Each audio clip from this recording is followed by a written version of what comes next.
प्यारे बच्चों, कल हमने वाक्य के भेद में रचना के आधार पर वाक्य के भेद तक किया था। आज हम अर्थ की दृष्टि से वाक्य के भेद करेंगे। अर्थ की दृष्टि से वाक्य 8 प्रकार के होते हैं। 1. विधानवाचक वाक्य। 2. प्रश्नवाचक वाक्य। 3. आज्ञावाचक वाक्य।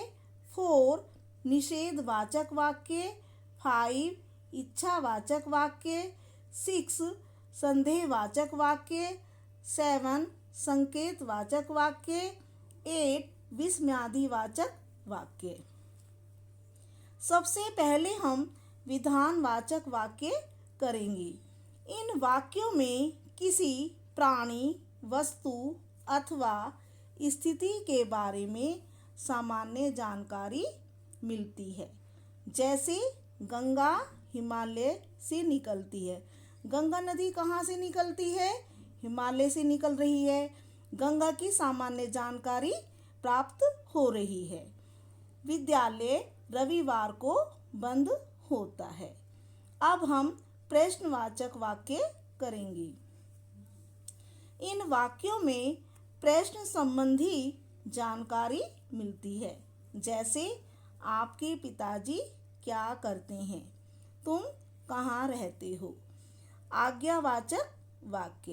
इन वाक्यों में किसी को कोई काम करने का आदेश या निर्देश दिया जाता है।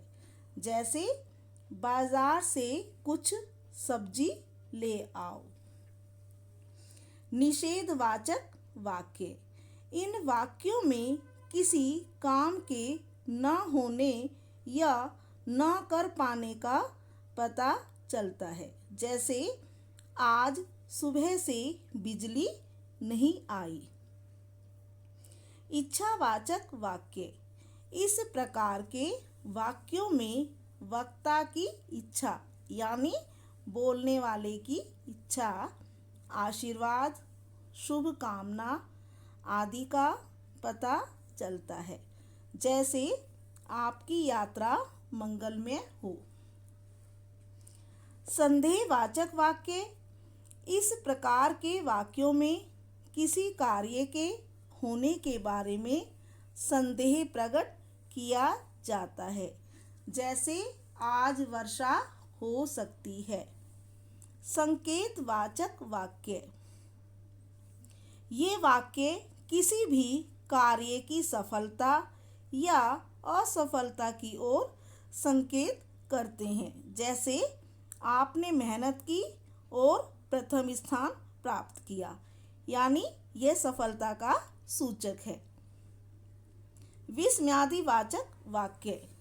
इन वाक्यों में आश्चर्य, खुशी, दुख, पीड़ा, घृणा आदि के भाव व्यक्त होते हैं।